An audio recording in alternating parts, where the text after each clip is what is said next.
I think Mullen Automotive, ticker symbol MULN stock, is destined for failure. And in this video, I want to go over three things. I want to go over the main difference between Mullen Automotive and its competitors / rivals, the benefits that they had that Mullen Automotive necessarily does not have. And this is not Mullen Automotive's fault, by the way. I also want to go over in more detail their rivals and competitors and what sets them apart from Mullen Automotive. And then I want to go over all of the obstacles that Mullen Automotive still has to overcome, and there are plenty. So make sure you like this video and subscribe to this channel, because I think you guys should definitely watch this. As an investor, you should know the downside along with the upside, all right? So don't be naive, don't live in an echo chamber. Pay attention to this video all the way to the end, and make sure you subscribe. It takes just 1 second. So let's get started. So let's take it back a few years, 2020 and beginning of 2021, when EV was all the rage. There was a lot of money being printed. EV companies would get public via reverse merger, and boom, stocks would just go to the moon, and it would be worth billions and billions of dollars. Now let's think of some examples. We have Lucid, we have Rivian. I'll even say Nikola. How many of you guys remember Nikola? Nikola was a company that literally based its name off of Tesla. They had no technology, no products. They became public and they were worth a few $1 billion.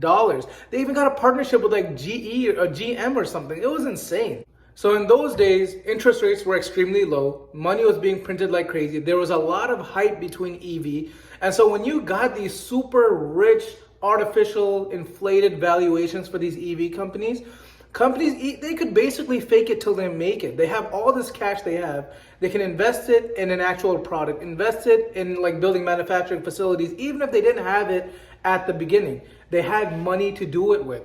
Now, let's compare that with Mullen Automotive. And again, this is not Mullen Automotive's fault. Let's compare Mullen Automotive and when they went public. They went public end of 2021. This is when the EV hype was starting to decline.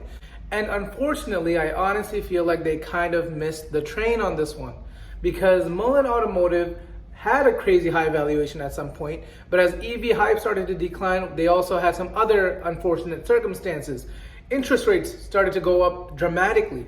And for a new startup, that is not good, because as a new startup, one thing that you need a lot of is financing. Cash. You need cash so you can invest it in a new product and development.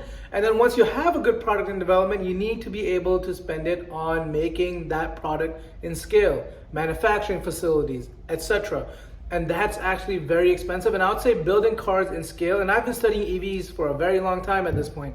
Manufacturing cars in scale is actually much, much harder than just having one vehicle, one demonstrator vehicle. And it takes a lot more cash and a lot more experience. Now, Mullen Automotive, a few years later, they don't have that much cash, and that's the fact of it. They got to find financing for all their research, development, and manufacturing.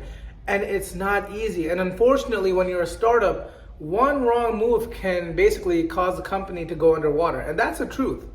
Now, in this next part of the video, I want to go over some of the competitors of Mullen Automotive and then compare what they have that Mullen Automotive does not have. But before I do that, one thing I did want to mention, I said a lot of these EV companies were developed during the whole EV craze and hype, and they did well because valuations were super high. There is one exception, and I would be not genuine if I didn't bring it up. Tesla was actually, Elon Musk invested in the company in the middle of the recession. It was like, I think 2008, 2009. And at the time, interest rates were still relatively low compared to today. I think it was like 5 or 6%. But you can't compare Elon Musk and Tesla to Mullen Automotive. Tesla was a trailblazer. They were the first of its kind. And not just that, Elon Musk was not some regular CEO. Not only was he an established entrepreneur, this guy was a genius engineer as well. Unfortunately, David Michery, he is an entrepreneur, but in the music industry, totally different, totally separate, not related to tech at all. No experience with EVs at all. I think he just likes cars. That's like his only relation to EV here. And unfortunately, I don't know if you could compare Elon Musk with David Michery. Now, let's talk about some of the competitors. Let's talk about Lucid first. Lucid has a CEO who used to be, actually he was the ex-designer of the Tesla Model S. Tesla Model S was the first car of its kind, and he was the chief design engineer from what I recall. His name is CEO Rawlinson, that's his last name, and he's a CEO of Lucid. Now, Lucid has proprietary technology. Even though they just became public like a few years ago, they've been in the EV game for a while. Their battery technology is insane. In fact, I would even argue that their EV battery technology might be better than Tesla's.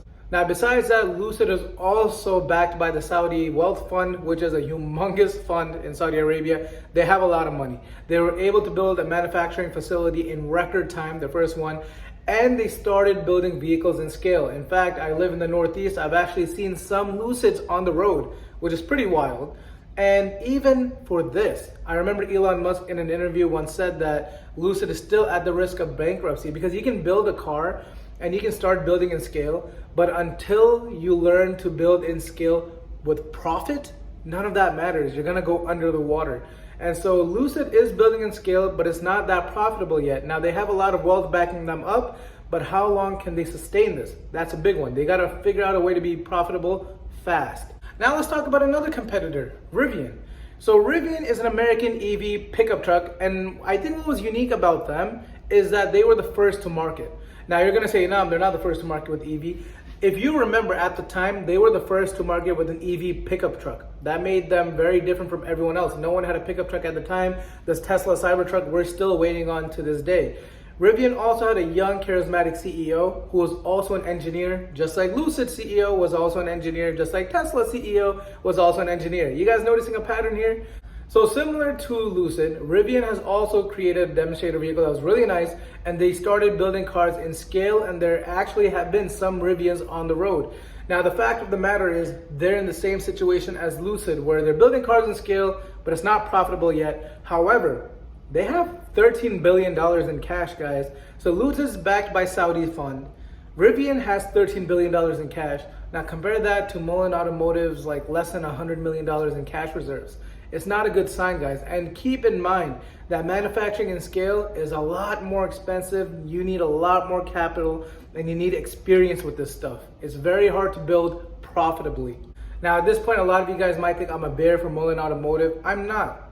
I am not a bull, I'm not a bear, I'm very neutral with this company, but I want to give you guys the facts because I've been involved with EV for quite some time at this point. Now you need to ask yourself, what does Mullen Automotive have to offer? All right, that's a big question. They have very little cash reserves available. They have like one demonstrator vehicle, which even that's not finalized yet. And it doesn't even have that many pre-orders, from my opinion. And also, they did not start building this car in scale. Now, I know many of you guys are gonna say that they bought facilities, but these facilities still need to be tooled to build these cars. And that's still very difficult to do in a profitable manner. From what I understand, I think some reports said that these facilities used to make pizza delivery trucks. I don't know how true that is. It is what it is though. Now, as I mentioned earlier, they also have very little cash reserves, which isn't a good sign for an EV startup. You need a lot of cash to do research and development to get some breaking new technology or for manufacturing. And that brings me to my next point. What proprietary technology does Mullen Automotive have? Think about it for a second. What do they offer that the others don't offer? Tesla was the first to market. Rivian was the first to market. Lucid is a new niche. They're trying to target the higher end EV market. Okay, cool. What does Mullen have that the others do not have? They were saying that they have some special solid state battery technology, which they were getting very close to. Unfortunately, in my personal opinion, I think that's all hot air. I don't think they have any of that. I don't think they're even close. And you know, there are reports about this, how the company they're working with in China for research is a fraud, but I'm not even talking about that. The reason I'm assuming this is because you have huge companies like GM and all these other companies investing billions of dollars into solid state batteries to find out a way to use that technology. And Mullen Automotive has probably invested a fraction of that. So it's just not realistic in my eyes. Now, another negative that Mullen Automotive has is that they have a big hit piece against them. A big one by Hindenburg Research, which is a pretty established name. They've been right about companies like Nikola. They were the one who exposed them. And quite frankly, I have another video where I went over all of their accusations about Mullen Automotive. And some of them seem like they hold some weight. And whether it's true or not, it's just not a good look for a new startup company to have a big Hindenburg Research report against them. And I don't think every single thing has been disproved like a lot of people like to say in the comments. So just keep that in mind. Now, I also want to talk about Mullen Automotive's business model. Now, at one side, you have the Mullen 5. It's their own vehicle, and it seems like it's going to be a low-price vehicle, but then there's also an expensive version of it that's called the Mullen 5 RS.